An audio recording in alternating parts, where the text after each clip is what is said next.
What's good, ladies and gents? Welcome to the MKO Pugilism Boxing channel, where we talk all things boxing. Remember to like, subscribe, hit the bell notification, put it on all. You'll get notified straight away as soon as any new content drops on the channel. Without further ado, let's get into it. So there was more boxing over the weekend in Paris, France, which was Tony Yoka, big 6'7" Parisian heavyweight, versus Martin Bakolie. And this was a fight where I actually forgot it was on until I just turned it on, started watching it.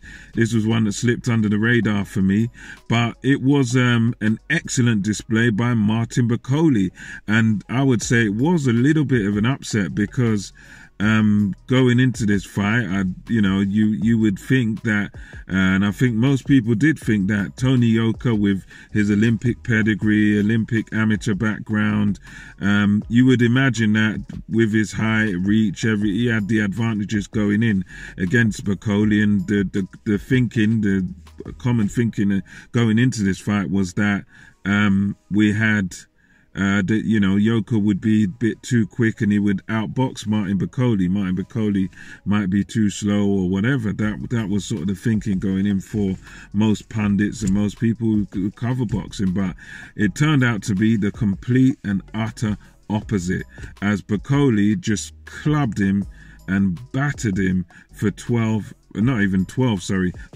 rounds, 10 rounds straight. It was just all one-way traffic, purely Martin Bakolie. It was very, very impressive by him, and I was impressed. I was while watching it, I was a little bit surprised in a way at how easy he had it, because he was able to hurt Tony Yoka early.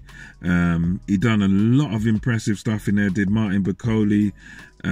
He's not the fastest with his feet, but his hand speed was quite decent. Not the fastest, but it was quick enough, and he was able to just follow Tony Yoka around and just brutalize the poor guy. And it was exceptional, the work, the combinations by Martin Bakolie. It was nothing too fancy, but what he was doing a lot of the times was hooking and doubling up on the hooks. So it was giving him double left hooks to the head, double left hooks to the body, right hooks to the body, and it was just a savage beating. And the one thing I do give Tony Yoka credit for is his heart for taking this beating. I mean, a lesser man might have quit in this situation because nothing was going their way, but he endured it all. I mean, there was two knockdowns, Bakolie's favor. The first knockdown was a proper knockdown. The second knockdown was a bit more of I think it was like a stumble, or it was something with Yoka's ankles or something like that, the Achilles, somewhere thereabouts. But it wasn't really a proper knockdown, was the second one. He did get hit, but it's one of those where it was a bit tenuous. It wasn't nothing proper. So yeah, this fight was just pretty much straightforward. It was just Yoka on the move, looking to survive, looking to sort of stay out of trouble. He had his little spurts and his little tiny moments of success, but he had next to no success in this fight. It's one of those fights where you literally you struggle to give Yoka a single round. I mean, me watching it, I literally did, because it was just all one-way traffic. Yoka, what he was doing was sort of moving around the ring, trying to survive, trying to just get through it, but he didn't really show any ambition to win the fight. He didn't stand there and plant his feet and try and trade with Bakolie, which, okay, that might not have been a good move, but he didn't try and throw the combination with Bakolie and get your little shots in and move. It was just all on the back foot, circling the ring, and Bakolie was just chasing him around the ring.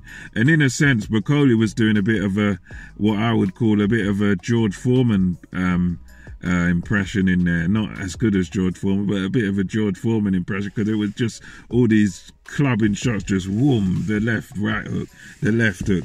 But the impressive thing with Bakolie was that, his engine lasted the 10 rounds, and he just pretty much toyed with Tony Yoka. I put in my notes when I was taking notes on this fight. It was just pretty much 10 rounds of Martin Bakolie literally just doing all that he wanted. I mean, it came to the point in one of the rounds where he literally was hitting Yoka, and then he stood in the middle of the ring at one point, just goes, yeah, come, fight me, you know, come, hit me, come and let's have a fight out of this.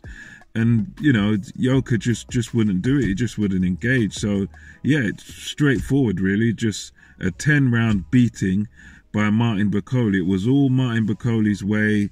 It was just too big, too strong, too powerful. You know, that was another problem Yoka had. Even when he did have his success, Martin Bakolie, he was just eating those shots for breakfast. It was just so easy for him. So, yeah, it's a great turn up for the books. The one stain on this fight, though, was, I would say, after the fight, nothing in the fight, but it was the judges. The judges were horrendous. You had one judge scored it 114, what was it? It scored it like a draw. You know, something stupid like that. You had another judge who had it to Bakolie, I think, by 2 rounds. And then another judge who had it to Bakolie by 4 rounds. So that means it's almost as if one of the judges, you know, was just trying to rob Martin Bakolie straight up and down, had it a draw. The other judge, 2 points. That makes no sense because it's minimally 4 points because Bakolie got the 2 knockdowns. And the other one had it by 4 points, which is ridiculous because you look at that fight and you can't really, you know, Yoka hardly won a round. He hardly won a minute of a round in that fight. So, yeah, that was the only sad thing with it. Great victory for Bakolie.